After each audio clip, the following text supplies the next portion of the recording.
Ben Shapiro is a KTTH radio host and editor-in-chief of the media watchdog group truthrevolt.org. And Mark Hanna is an adjunct professor of media studies at the New School and served as a campaign aide for President Obama's 2008 White House run. Good to see you, gentlemen.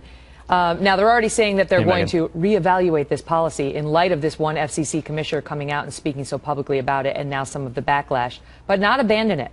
And apparently the first test is supposed to happen in Columbia, South Carolina this spring.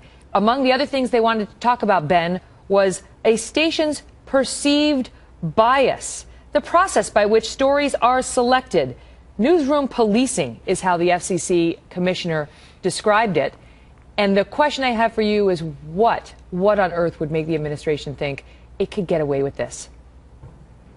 Well, why not? The administration has gotten away with everything else. I mean, whether it is the targeting of Fox News' James Rosen or the targeting of the AP, the entire Associated Press wrote a letter to the administration back in November saying, you know, it'd be really nice if you'd allow us to take photos and videos of events at the White House as opposed to just handing out your propaganda photos. The truth is that this administration has been harder on the press than any administration in recent memory, and the press itself knows that. It's just that the press itself is so addicted to Barack Obama and his agenda that they're basically willing to cover for violations of press freedom that occur on a daily basis from this administration. This is an administration, Megan, that has really gone out of its way to give special benefits to reporters that it likes and punish reporters that it doesn't. It's gone out of its way to rip on Fox News while praising other outlets. It's gone out of its way to benefit certain people at the expense of others. So if you are one of the beneficiaries, why would you object to a growing government presence in the media?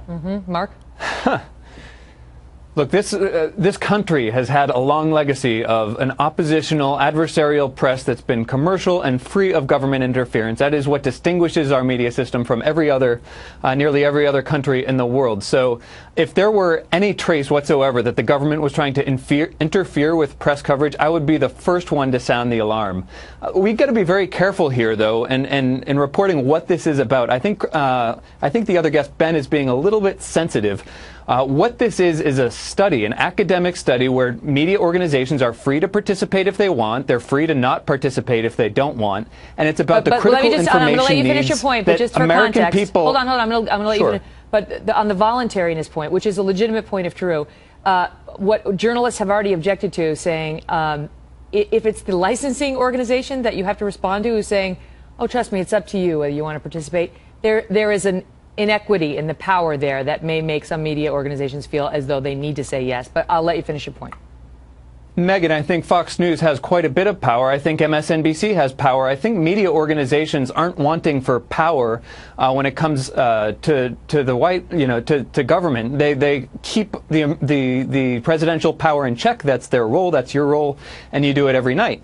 The thing here is, though, is that this is in the interest of the American people. What this study is why this is being done is because of the 1996 Telecommunications Act, which required the White House to figure out what the critical information needs of the American people are. For example, if there's a natural disaster, Hurricane Sandy comes again, do people have the information they need to evacuate their homes? Do people have information they need about vaccines and things like that? TV doesn't exist just to have debates like this. We also are supposed to be providing a service, which is emergency notifications and meaningful news information that people can use. Understood. But this FCC commissioner, Ben, seems to be coming out and saying, yes, that's one of the things. But amazingly, they've done it without sticking their nose into newsrooms in this way since 1996. And what he says is that this group that they hired to do it, Social Solutions International, Inc., a research and evaluation firm dedicated to the creation of social and health solutions to improve the welfare of undeserved populations worldwide.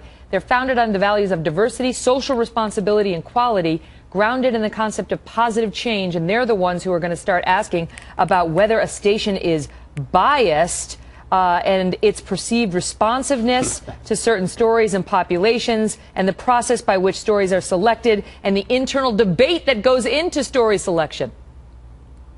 It's ridiculous. And as to the voluntariness point, the fact is this. Kathleen Sebelius, the Secretary of Health and Human Services, she made exactly the same argument when she was trying to fundraise for Obamacare from a bunch of health nonprofits. But the point is that the government is not allowed to do that because the government is in a power relationship with the very people that it's seeking to regulate. So leveraging in a study, the fact is the only reason to do a study like this is because you're trying to gather facts. What's the purpose of gathering facts? To identify a problem. Once you've identified the problem, then of course the corrective is some sort of government action, because as it turns out, the informational needs of the American people aren't met by covering Benghazi, they're more met by covering Justin Bieber.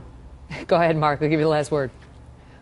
I would be shocked if that was the conclusion of this FCC report, is that the government needs to get more information out there about Justin Bieber. No, the government has an obligation to the American people. They're not saying the media has an obligation to the American people. They're saying they have an obligation to get information out. If people aren't getting information from the media, they need to find another way to get that information out. And so that's what this report's doing. Nobody's trying to get, your pal Sean Hannity to stop disparaging the president. There's no conspiracy that nobody's trying to get MSNBC to stop criticizing Republicans.